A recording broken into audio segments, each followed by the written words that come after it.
Notre population que nous sommes à Pinga, nous contrôlons Pinga à l'heure où je vous parle, et ce qui est beaucoup plus important, c'est que nous sommes en train de nous interposer entre les deux factions des NDC rénovés. Comme je vous l'ai dit, c'est pour que notre population ne souffre pas des dégâts collatéraux du fait de l'affrontement de ces deux milices. La population doit avoir confiance en son armée. L'armée est là, c'est pour sécuriser la population, mais aussi traquer tous ceux qui détiennent illégalement les armes. Notre mission, c'est celle-là. Je pense qu'il est temps pour eux de déposer les armes. Nous avons pris acte la fois passée des déclarations qu'ils ont mises sur la place publique. Les déclarations selon lesquelles ils étaient prêts à se rendre aux forces armées de la République démocratique du Congo. À l'heure qu'il est, le message que nous pouvons leur adresser, c'est que les forces armées de la République démocratique du Congo, à travers le secteur opérationnel Nord Kivu Sukola 2, veulent un autre signal fort. Et ce signal, c'est de le voir se rendre le plus tôt possible et de déposer les armes auprès des forces armées de la République démocratique du Congo. C'est ici le lieu de demander à notre population de regarder dans la même direction que son armée. Nous avons déjà tout le moyen, tant humain que matériel, dans la zone. Et nous allons nous interposer entre les deux groupes et nous allons continuer à les traquer tous sans distinction. C'est adressé à tous ces visiteurs en ces termes. Le président Félix n'a pas arrêté dans toutes les réunions de dire « Je compte sur la rigueur légendaire du général John Numbi ». Chaque jour, ça créait des ennemis. Ça crée des jaloux. Et au finish, ils induisent le président en erreur. Je ne suis pas un agneau. Va certainement diminuer. C'est ce qui amènera sans doute des millions de personnes dans la pauvreté.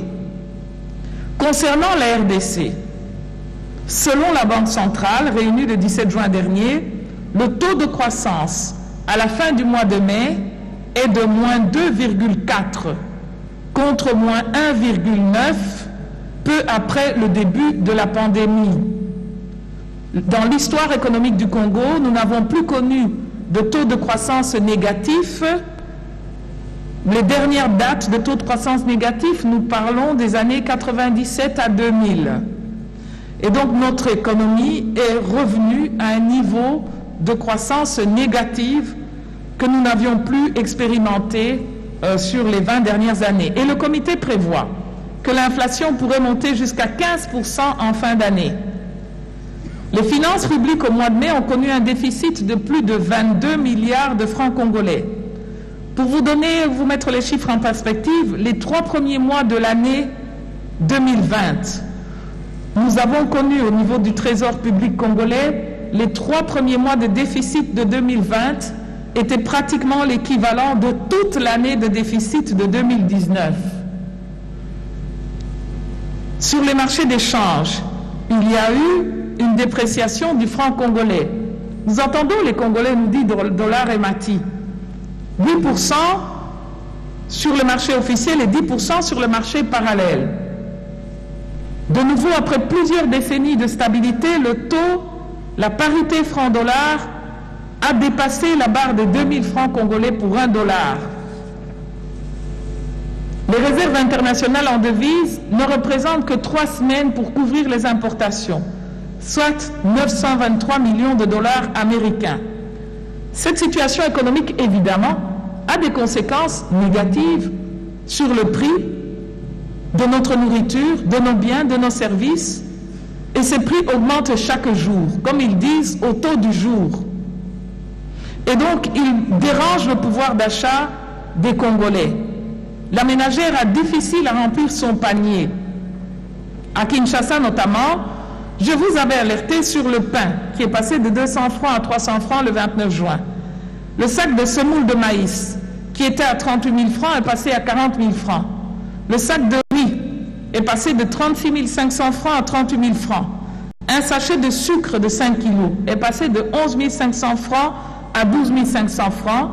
un carton de poisson salé est passé de 94 000 francs à 96 000 francs, tandis que les haricots, qui coûtaient 243 $ le sac, sont passés à 250 $ le sac. Et un bidon d'huile se négocie désormais à plusieurs dizaines de milliers de francs, là où il coûtait moins cher il y a quelques mois. Donc ceci nous montre la souffrance des Congolais. C'est ce cri-là que nous devrions entendre avant tout autre. Sur le plan du secteur privé, la Fédération économique du Congo fait remarquer que la situation des entreprises n'est pas meilleure. 21% de nos entreprises ont arrêté leurs activités des suites du Covid. Comment faire venir des travailleurs pendant qu'il faut se protéger pour la maladie? 41% des entreprises qui voulaient investir en 2020 ont suspendu ces investissements. Un bon nombre d'entreprises aussi enregistrent des pertes sur leurs activités. 36% des entreprises nous disent de signaler à l'État par rapport à leur fiscalité qu'ils ne pourront pas payer les impôts. Et 39% des entreprises ont du mal à payer les salaires de leur personnel. C'est ça les conséquences du Covid à partir du mois d'avril, puisque le Covid a commencé au mois de mars. Dans ce contexte, nous ne pouvons que saluer et encourager les différents accords de financement et de crédit conclus par le gouvernement avec nos partenaires traditionnels, notamment la Banque mondiale, le Fonds africain de développement. Mais n'oublions pas non plus tous les accords bilatéraux et régionaux qui ont été signés dans ce cadre en vue d'appuyer les efforts du gouvernement et des Congolais en cette période difficile. Face à ce diagnostic sombre, il nous revient en toute responsabilité de prendre la mesure du défi qui nous attend face à une lutte inédite contre deux attaques de ce fléau pour notre société. La première, c'est le virus lui-même. La deuxième attaque, c'est l'érosion, l'attaque de notre pouvoir d'achat que cette maladie accentue. Alors, comment préserver notre santé et nos vies, celles des Congolais, de ceux qui nous ont élus, et relancer l'économie pour renflouer les caisses de l'État? Les populations nous disent soki nakokufa nzalande ebomangai liboso na coronavirus, pour vous dire la souffrance dans laquelle les gens sont, ou choisir entre manger et affronter le mal parce qu'ils ne peuvent pas acheter des masques.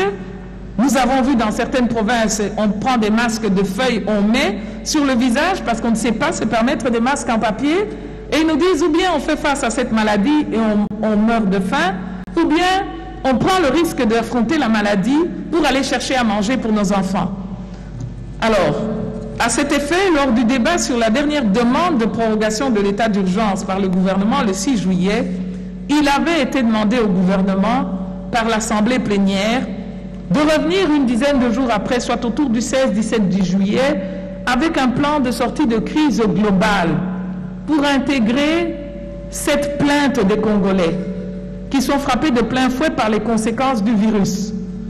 En ce moment où s'est achevé l'état d'urgence sanitaire, je dois dire que nous n'avons pas encore reçu ce plan de sortie de crise du gouvernement.